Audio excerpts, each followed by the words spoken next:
할렐루야. 우리 앞뒤 분 인사합시다. 주님의 날입니다. 축복합니다. 반갑습니다. 잘 오셨습니다. 따라하십시다. 예수가 길이다. 이 코로나 어려운 시대 가운데 당연한 듯이 여겼지만 그 당연한 것이 이것이었구나. 무감각했던 우리의 어떤 너무 익숙하고 많이 들어서 그랬던 것이 있다면 다시 한번 이 시간에 깨닫게 되고 우리를 깨우는, 지난주 말씀 또 기억하십니까? 지난 말씀 순수하게 다시 우리의 신앙을 깨워가는 그런 우리의 신앙의 여정이 되었으면 좋겠습니다. 오늘 이 마가복음의 기사는 너무도 간단합니다. 시몬의 장모님이 있잖아요. 사위 있으세요? 사위? 네. 저도 장모님이 계신데 어디 계신지 모르겠네요. 그런 관계예요. 장모님과 사위. 시몬은 베드로고요. 그럼 베드로의 장모님이 열병에 들었어요. 그래 누워 있는데 예수님이 그 앞에를 가시니까 열병이 떠나고 이 장모님이 갑자기 이제 벌떡 일어나서 그 사람들의 수종을 들었다. 이것이 오늘 짤막한 기사의 내용입니다. 예수님 만나니까 병이 떠나고 해결되었다. 목사님, 병 고치려면 의사한테 가야죠. 그것도 맞는 이야기입니다. 우리 육신의 질병을 고치려면 병원에 가야죠. 그런데 우리의 영과 이 육이 연결되어 있지 않습니까? 그러니까 더 근본적이고 깊은 부분, 뿌리가 고쳐지면 육신은 그렇게 따라오는 경우가 많이 있습니다. 조금 다른 시각에서 바라보아야 하는 것이죠.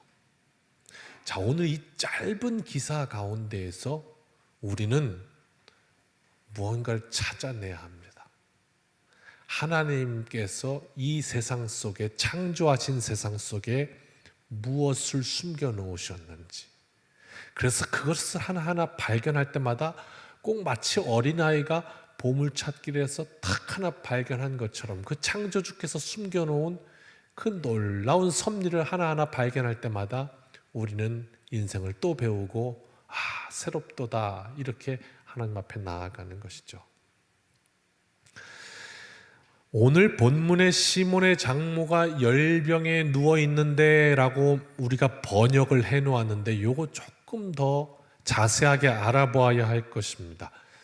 전통적인 주석은 이 열병을 이 당시에 그 지역에 있던 풍토병이었던 말라리아라고 해석을 해놓았습니다. 그런데 이 현대에 들어와서 최근의 신학들과 또 이 성서 주석이 물음표를 조금 제시하는 것을 보게 됩니다. 과연 그런가 하고 물음표를 왜 던지냐면 세 가지 정도의 의문을 던지는데, 첫 번째, 말라리아는 이제 사람에서 사람에게로 전염되지는 않지만 모기에 의해서 전염돼서 이것이 말라리아가 한번 돌았다 그러면 한 사람만 걸리는 병은 아닙니다. 이렇게 쭉 동네가 다 걸리는 이런 유행을 가지고 있는 병입니다. 그런데 오늘 말씀은 그 어디에도 누구에게도 없고 오직 이 시몬, 베드로의 장모님만 걸린 것으로 이렇게 나오고 있습니다. 우리말로는 학질이라는 병이죠. 학질이라는 병인데, 두 번째, 그러니까 이게 좀 이상하다 그겁니다. 어떻게 혼자만 걸릴 수가 있냐. 이게 이제 문제 제기 1번이고, 두 번째, 이 열병이라고 해석해 놓은 오늘 이 헬라어 단어가 퓨레토스라는 병의 이름인데, 이 퓨레토스가 열병이란 뜻인데 오늘 정확히 본문에는 퓨레토스라는 말을 쓰고 있지 않습니다. 그냥 동사로 열이 났다라는 단어를 쓰고 있습니다. 몸이 뜨거워졌다, 이런 단어를. 즉, 이 장모님이 앓았던 병은 폐렴이다, 장염이다, 이런 식으로 병명을 기록한 것이 아니고 몸이 뜨겁다, 열이 난다, 이렇게 표현했다는 말입니다. 그러니까 정확하게 꼬집으려면 오늘 본문의 우리말로 해석되는 과정에 열병이라고 이 병으로 해석한 건 조금 다르다, 이렇게 해석을 하는. 이게 두 번째 물음이에요. 왜 병명을 쓰지 않고 그냥 몸이 뜨거워졌다 이렇게 표현했을까라는 게 두 번째예요.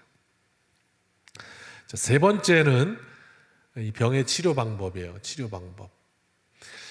이 성경 속의 복음서 중에 예수님이 이제 많은 병자들을 치료하실 때에 한 가지 방법만 사용하신 거 아니죠. 어디 가가지고는 침을 탁 뱉어갖고 진흙을 만들어가지고 이렇게 탁 이렇게 발라주시기도 하고, 어느 때는 귓구멍에 손을 탁 넣기도 하시고, 어느 때는 그냥 그 앞에서 소리를 지어서 에바다 그래가지고 탁 하시게 하시고, 여러 가지 방법을 쓰셨는데요. 조금 이상한 것이 오늘 본문에는 이런 어떤 치료 방법이 아무것도 없어요. 그러니까 이렇게 기록하고 있어요. 31절 말씀 한번 펴주시겠어요? 그냥 나아가셨어요. 그랬더니 나았어요. 그냥 열병이 떠났어요. 이런 장면을 보여준단 말이에요. 다른 장면에서는 예수님이 안 하시려면 가서 강에 7번 씻어라, 이런 어떤 방법이 있었어요. 그런데 여기서는 아무런 그 어떤 치료의 과정을 소개하고 있지 않아요. 그냥 나가니까 일어난 거예요. 이게 세 번째 물음. 아유, 목사님, 우린 그런 거 관심 없어요. 그냥. 그런데 여기서부터 도출되는 결론이 하나 있기 때문에 그렇습니다. 이 세 가지 단서 다시 한번 정리할까요? 열병이 아니라 열이 난다는 거, 그리고 동네에 돌아야 하는 풍토병인데 불구하고 베드로의 장모님만 지금 걸렸다는 거, 그 다음에 주님께서 치료하는 어떤 과정도 보여주고 있지 않다는 거, 이 세 가지를 통해서 뭔가 좀 이상하지 않냐, 적어도 말라리아 학질은 아닌 것 같다, 이런 결론에 이르게 되는 거예요. 그게 뭐 중요합니까? 그러면 왜 그 장모님이 열난 거냐, 이렇게 우리가 물음을 바꿀 수 있기 때문에 중요한 겁니다. 왜 베드로의 장모님이 지금 열받았을까? 열이 났을까? 몸이 뜨거워졌을까? 알아 누웠을까? 여기에 관심을 가져봅니다.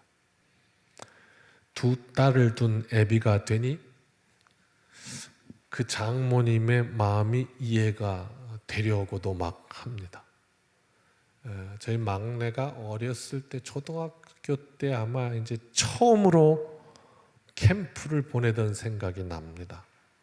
학교에서 캠프를 간대요. 한 번도 밖으로 내보내본 적이 없는데 2박 3일을 캠프를 간다고 그래가지고, 그때 제가 뭐라고 그랬냐면, 안 돼, 가지 마, 그랬대네요. 그러니까 딸이 너무 황당하잖아요. 학교에서 캠프 간다는데 아빠가 가지 말라 그러니까 어처구니가 없어서, 아빠 이미 회비도 다 냈고 그거 안 가면 학교 결석이에요. 그런데 어떻게 아빠는 나한테 가지 말라고 그래요? 그래서 제가 그랬죠. 그래, 학교 가지 마. 그러니까 딸이 왜요? 물으니까 제가 이렇게 답을 했다네요. 야, 너를 3일 동안 안 보고 아빠가 어떻게 사냐? 그랬다고 웃으셔도 되는데, 이렇게 키운 딸이 훌쩍 커서 이제는 조금 있으면 시집 가겠다고 할 것 같아요. 저도 할아버지 되겠죠? 곧? 그럴 것 같아요.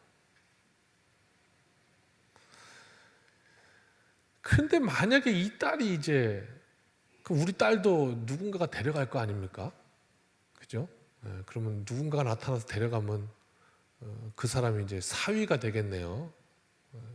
그랬더니 이 사위가 직장을 잘 다니더니 갑자기 어느 날 직장 툭 하고 다 때려치고 동네에 있는 이상한 불량배 비슷한 애들이랑 다니면서 그렇게 방황하고 다닌다는 거예요.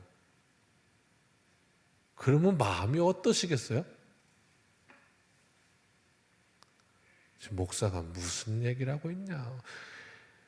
베드로 장모님이 그래서 열받은 거라니까요.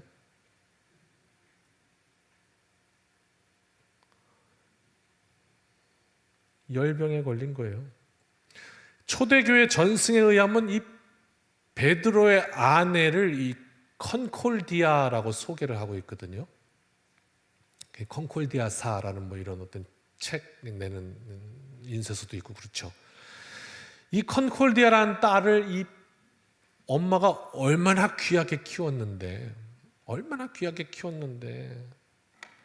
아니 베드로한테 시집을 보냈더니 이놈의 베드로가 어느 날 멀쩡하게 그냥 고기 잘 잡고 어부 열심히 하더니 그냥 그 배도 갖다 버리고 그물도 갖다 버리고, 그리고 그냥 직업도 뭔지 모르는 저 예수라는 사람을 그냥 따라다닌다고 다 팽개치고 가족 보살피는 것도 다 때려치고 그러고 돌아다니는 거예요. 그러니까 장모님이 열병이 나지. 우라통이 터지죠. 그냥 뒤로 누워서 앓은 거죠. 게다가 당시 사회는 우리가 아다시피 지금같이 남편이 그렇게 말썽 속색이고 나가서 그냥 이상하게 다니면 그러면 이제 뭐 아내가 나가서 돈 벌면 되지, 그런 시대가 아니었다고요. 그 당시는 철저한 남성 중심의 사회였기 때문에 집안의 가장이 일을 안 하면 그냥 다 어려움을 당할 수밖에 없는, 그런데 세상에 가족들은 다 팽개치고 그렇게 나갔으니 그런 거죠. 열병 날만 하죠. 게다가 또 어려움 말해볼까요? 또 있을까요? 동네 사람들이 그거 보면서 뭐라고 그랬겠어요? 저 집 봐라, 저거 사위 잘못 만나고 저 사위 저거 하고 다니는 거 봐라, 꼬라지 봐라. 왜? 다 보이잖아. 그 동네 지금처럼 뭐 앞집에 누가 사는지도 모르는 시대가 아니었잖아요. 앞집에 누구네 옆집에 누구네 다 그렇게 아는 시대 속에서 누구네 사위가 요즘 예수라는 사람 따라다니다가 아주 그냥 이게 이상해졌대더라, 돌았대더라, 이렇게 되니까. 그런데 오늘 여기서 우리가 정말 큰 거 하나 잡아야 됩니다. 그런데 말씀은 오늘 우리에게 뭐라고 증거하냐면 31절 한마디로 딱 끝내버립니다. 같이 읽을까요? 시작. 나아가사 그 손을 잡아 일으키시니 열병이 떠나고 여자가 그들에게 수종드니라. 이제 감이 오십니까? 이거 한마디로 그냥 정의 끝, 이렇게 된 겁니다. 무슨 얘기냐? 인생이 이해를 못하니까, 예수님을 모르니까 우라통이 터지고 열병이 나더라. 근데 그분이 누구신지를 만나고 그분을 알게 되니까 그 뿌리가 그냥 싹 치료되고 게임 끝. 인생의 문제가 깨끗하게 해결되더라. 이거를 그냥 한마디로 그냥 팍 하고 때려준 거예요, 말씀이.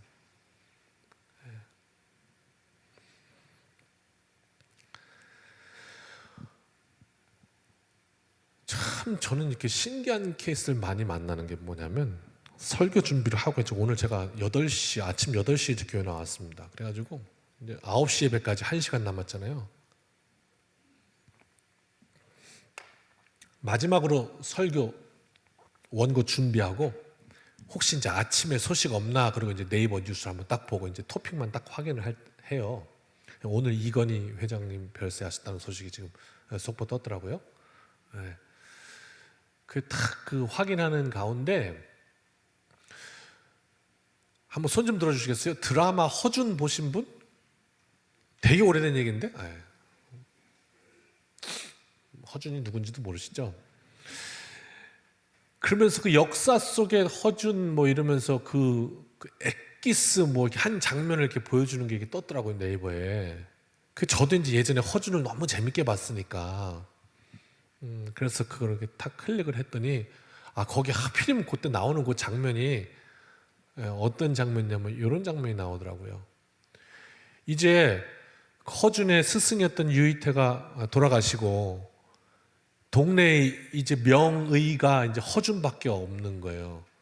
그러니까 허준이 약방을 차리면 의원을 차리면 이제 떼돈 벌게 생겼어요.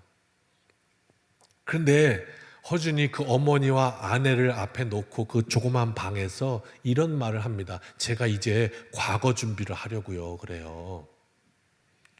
그러니까 그 어머니가 아이고야 그러면서 이제 걱정을 하시는 거예요. 왜? 아니 잘 살 수 있는 길이 있는데 그걸 다 팽개치고 과거 준비를 한다 그러면 식구들을 안 보살피고 너만 혼자 그렇게 또 공부를 해야 되니 그럼 우리 가족은 또 어떻게 사니? 이제 이게 걱정이 되는 거죠. 그때 허준이 다시 안심을 시킨다고 제가 산에 올라가서 약초를 캐서 효능도 공부하고 그러다 보면 이제 그거 갖다가 팔면 그래도 우리 식구 입에 풀침을 할 수 있을 겁니다. 그러니까 너무 염려하지 마십시오 어머니 이렇게 얘기를 해요. 그런데 거기서 아내가 기가 막힌 대사를 하나 탁 하더라고요. 이 허준의 아내가 뭐라고 얘기하냐면 이렇게 얘기를 하더라고요.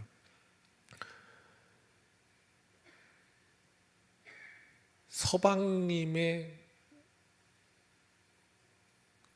이거 정리가 잘 돼야 되는데 잘 챙겨 들으세요. 그러니까 지금 이 고생하는 게 하루도 견디기 힘든 고생이지만 그러나 서방님의 그 큰 꿈이 제 꿈이기 때문에 그래서 이런 어려움은 견딜 수 있습니다. 얼마든지. 이렇게 얘기를 하더라고요. 그렇구나. 그러니까 사람이 꿈과 뜻이 있으면 인생의 길을 찾으면 견딜 수 있는 힘이 생기는 것이고 그걸 못 찾으면 열병이 나는 거구나. 딱 그 생각이 들 때요.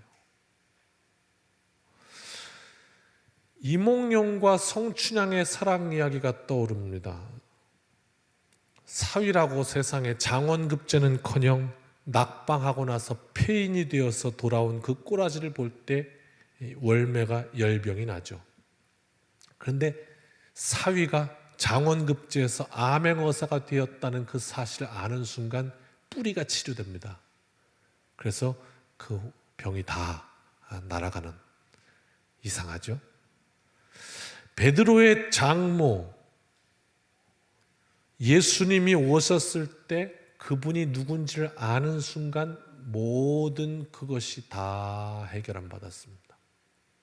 이렇게 어려운 시대에 코로나로 참 온 나라가 마비되고 온 나라뿐만 아니라 온 세계가 마비된 이 시대에 마음껏 찬양도 할 수 없는 이 시대에 그렇게 해서 또 우리가 인간이니까 또 예배를 소홀하게 되다 보면 또 우리의 신앙도 막 허물어지고 이런 위기의 시대에 게다가 또 사회는 오늘 기도하셨지만 크리스천들 향해서 저 사람들이 저게 뭐 악한 집단이라고 막 이렇게까지 매도하는 이렇게 어려운 시대에 길이 안 보입니다. 길이 안 보여요. 어디로 가야 사는 겁니까? 나 도대체 어떻게 해야 됩니까? 라는 이 시대에 오늘 성경은 너무도 간단하게 예수님 만나면 되는 겁니다. 예수가 길입니다. 이렇게 제시하고 있는 겁니다. 이 간단한 이야기를 통해서.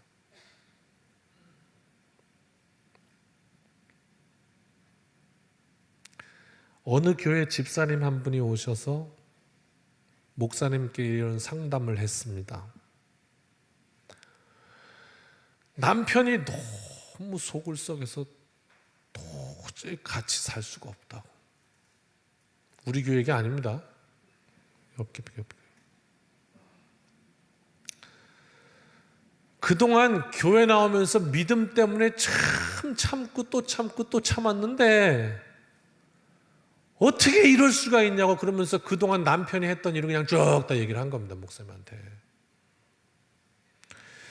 그런데 이 목사님이 그 남편 이야기를 가만히 듣다 보니까 너무 기가 막힌 거예요. 이건 해도 너무한 거예요. 그래가지고 목사님이 그랬다네요. 집사님, 그렇게 정 힘들고 그러시면 이혼하세요. 그랬대요. 그러니까 이거는 우리가 아이고 어떻게 목사가 그래? 그렇지만 그 얘기 우리 못 들어봤잖아요. 근데 그 얘기를 듣고 나면 그런 얘기가 나온대요. 그냥 이혼하세요. 그랬대요.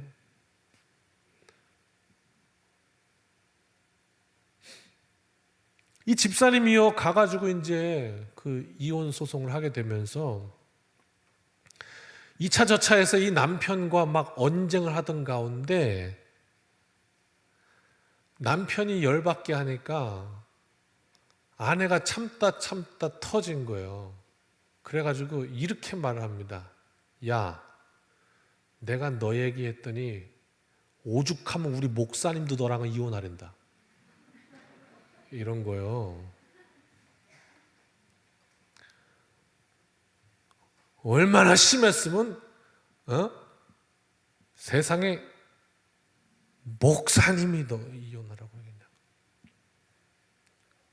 그래가지고요 이 남편이 이 목사님을 고발했대요. 그래가지고 어떡하냐고 이 사태를 세상에.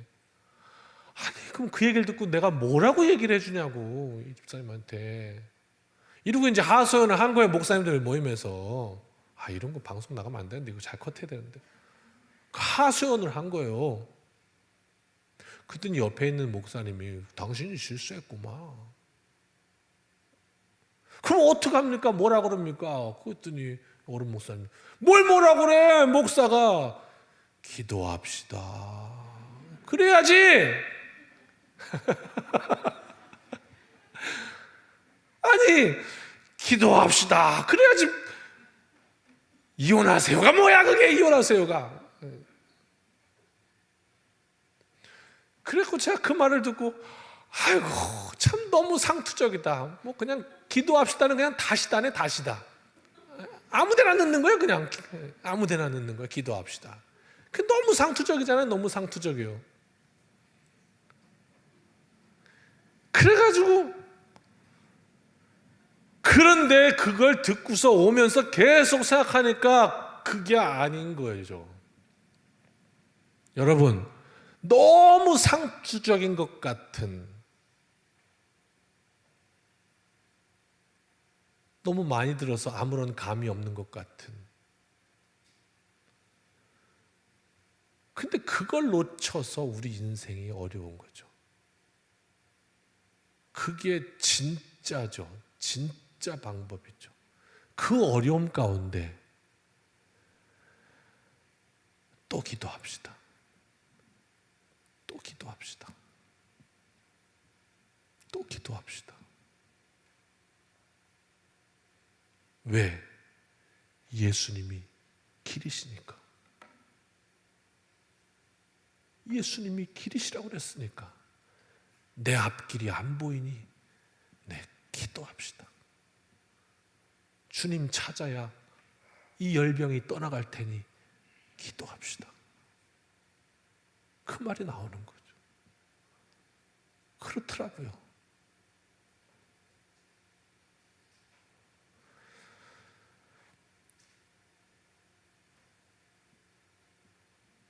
베드로 장모님이 사위 때문에 열병 났다가 예수님 만나고 해결됐잖아요. 우리도 살면서 문제를 만나잖아요. 그리고 어려우면 뭐라고 그러죠? 어려우면 그래요. 어휴, 내가 기도 안 해서 그래. 알기는 찰떡같이 잘 알아요. 근데 왜 그러고 기도 안 하냐? 왜 그러고 기도 안 하죠? 아유, 기도 안 해서 그래요. 알아요. 그런데 왜 기도 안 하죠?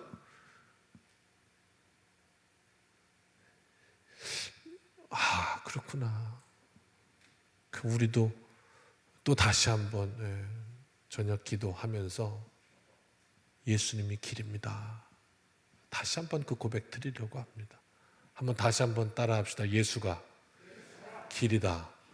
예전에 주성민 목사님 오셨을 때 부흥회할 때 한참 했죠. 예수가 길이다. 기억나세요? 네. 그래요. 그렇습니다.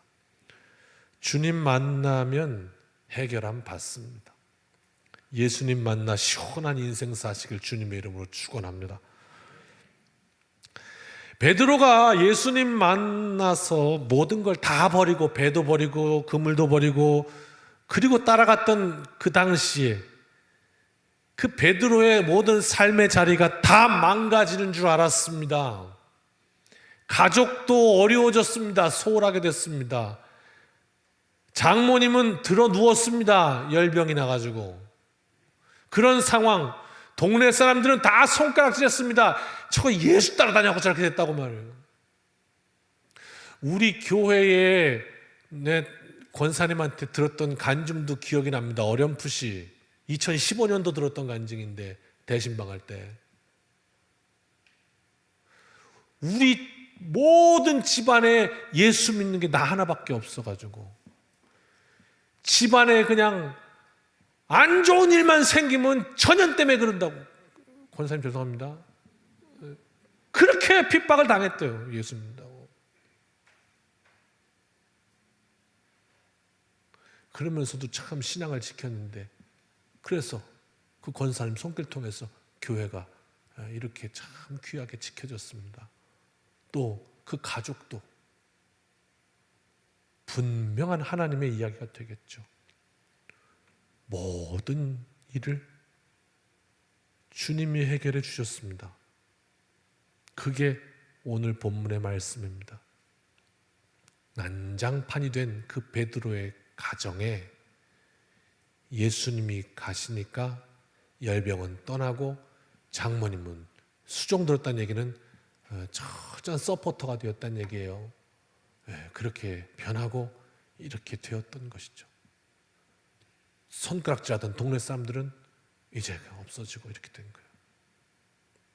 우리의 삶의 자리에, 나의 삶의 자리에 예수님이 계시기를 주님의 이름으로 축원합니다. 그래서 나를 통해서 많은 이들이 그 주님 만나기를 바랍니다.